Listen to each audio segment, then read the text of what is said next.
growth decelerated over 4 successive quarters, from 9.2% year-on-year in the fourth quarter of the year before to 5.3% in the fourth quarter of last year.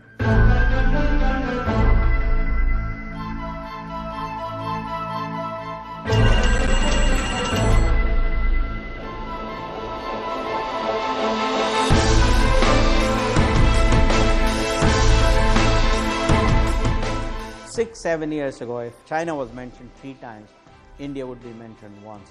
Today, China is mentioned 30 times, India is not mentioned even once. That, in some sense, tells the whole story.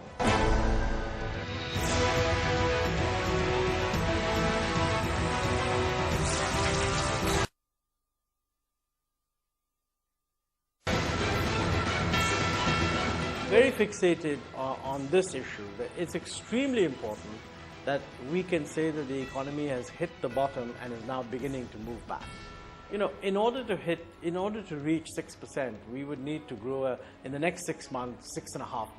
It is going to be a long drawn-out process getting back to 9%, but getting back is entirely possible. It will be extremely foolish of us if we take this relatively dark period to begin to assume that we can never get back to where we were.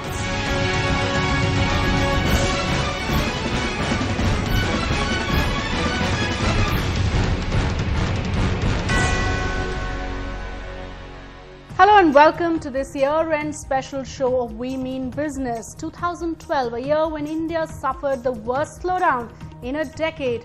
A string of scams and controversies, regressive tax policies, rising prices, cancellation of telecom licenses, a major power blackout and a large airline getting grounded. Just some of the big events that define this year. But there was some good news too, especially with the government pushing through some tough critical reforms. On We Mean Business today, we're discussing if we are headed for an easier and happier 2013. Will we see reforms gather momentum, or will the slowdown hangover of 2012 continue to haunt us? Let me introduce our special guests on the show today. I spoke earlier with Mr. Adi Godrej, chairperson of the Godrej Group and president of CII. Joining us live on the show now, Mr. Arun Nanda, director of Mahindra Mahindra. Vivek Dehejia, economics professor and author of Indianomix. Also Saugata Bhattacharya, economist with Axis Bank. Many thanks all of you for being with us. Let me start with my interview with Mr. Adi Godrej, looking back at 2012. Mr. Godrej, 2012 was the year when we witnessed the worst slowdown in a decade. Is that what defines this year, or will it be the reform push that we saw in the latter half of the year? I think so. I think 2012, the calendar year, will probably be one of the worst in terms of GDP growth in the last 10 years. But I must say, the early part of the year, there was a lot of despondency, a lot of concern, a lot of negative perceptions about India and the Indian economy.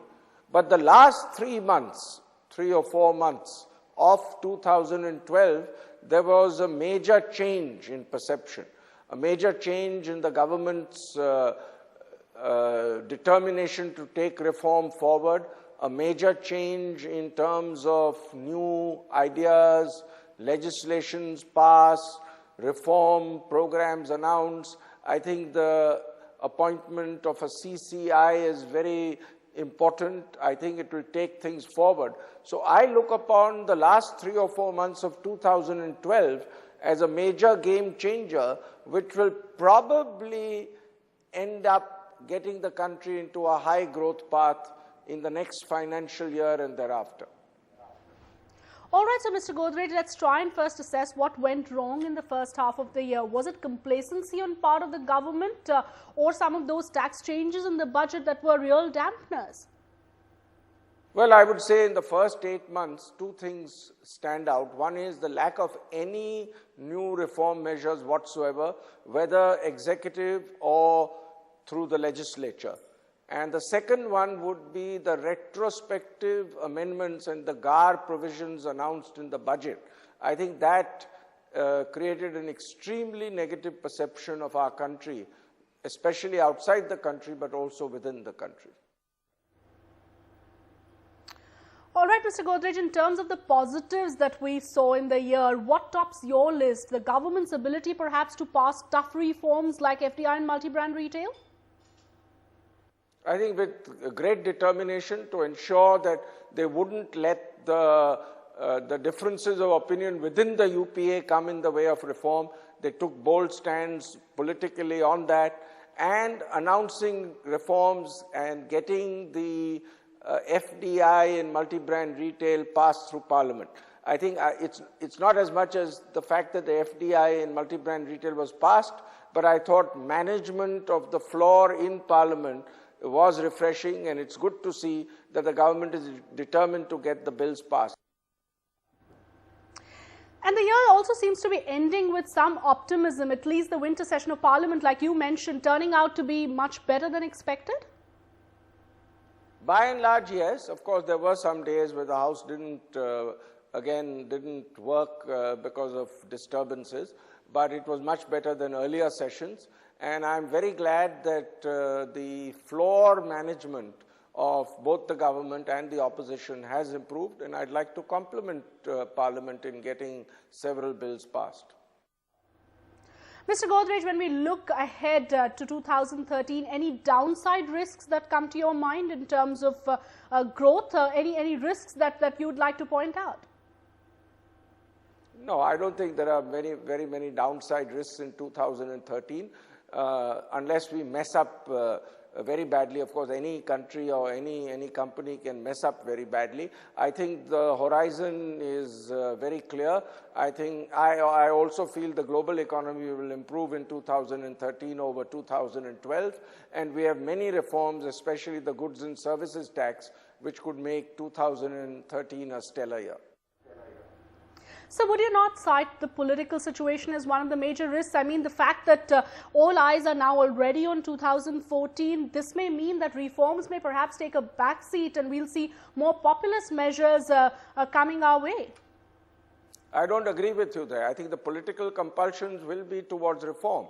We have seen in all the state elections, we've seen in the recent past that political parties that stand for reform, political parties that stand for growth, political parties that stand for progress are voted back in.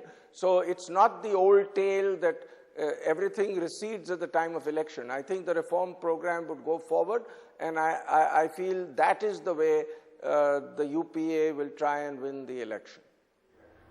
Mr. Godrej, personally, what has this year meant for you, both as the chairperson of a large corporate group and as the CII president, you've clearly had to engage with the government on a number of issues. So your reflections as you look back on 2012? Both in terms of our group has done very well in 2012. We've grown very well despite the economy not. But in my position as president of the Confederation of Indian Industry, early on in the year, we decided that our theme for the year would be to revive growth through reform and governance. And we are very glad to see that our advocacy of reform to see that GDP growth revives has paid dividends. Government has acted. In fact, I'm very glad at the strong pace of action during the last 3 or 4 months. And I think on the governance front also, things will move forward because a lot of the difficulties of the country on the governance fronts have been brought out. How one could leverage technology to ensure that governance is better, how one should leverage opening up of the economy so that you don't have too many case-by-case permissions required in the economy to see that governance improves. So I'm glad to see on both the fronts CII has made good progress. India's #1 news app just got even better. Download NDTV's new app. Fully optimized for retina display. Full screen view. Faster response time. And Sudoku. NDTV's new iPad app. Download now.